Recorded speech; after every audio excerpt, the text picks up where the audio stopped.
டெல்லியில் நடைபெறும் முதலமைச்சர்கள் மாநாட்டில் தமிழக முதலமைச்சர் ஜெயலலிதா கலந்து கொள்ளாதது தமிழக மக்களுக்கு பாதிப்பை ஏற்படுத்தும் என தமிழக பாரதிய ஜனதா கட்சியின் தலைவர் தமிழிசை சவுந்தரராஜன் தெரிவித்துள்ளார். சென்னை மெரினா கடற்கரையில் உள்ள காமராஜர் சிலைக்கு மலர் தூவி மரியாதை செலுத்திய பிறகு செய்தியாளர்களிடம் பேசிய அவர் இதனை தெரிவித்தார்.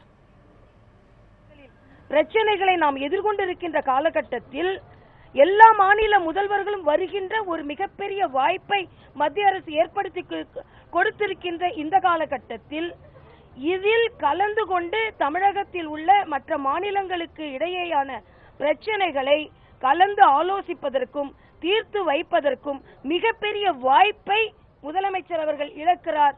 அதன் மூலம் தமிழக மக்கள் தங்களது உரிமையை இழக்கிறார்கள் என்றுதான் நாம் வைத்துக் கொள்ள வேண்டும். எவ்வளவுதான் இங்கே இருந்து பிரதிநிதிகள் கலந்து கொண்டால் கூட முதலமைச்சர் கலந்து கொள்வதை போல இருக்காது. ஆக முதலமைச்சர் இங்கே இருந்து இந்த பிரச்சனைகளுக்கெல்லாம் கடிதம் எழுதுகிறார். கடிதம் எதற்கு எழுதுகிறார்? பிரச்சனைக்கு தீர்வு காண வேண்டும் என்று எழுதுகிறார்.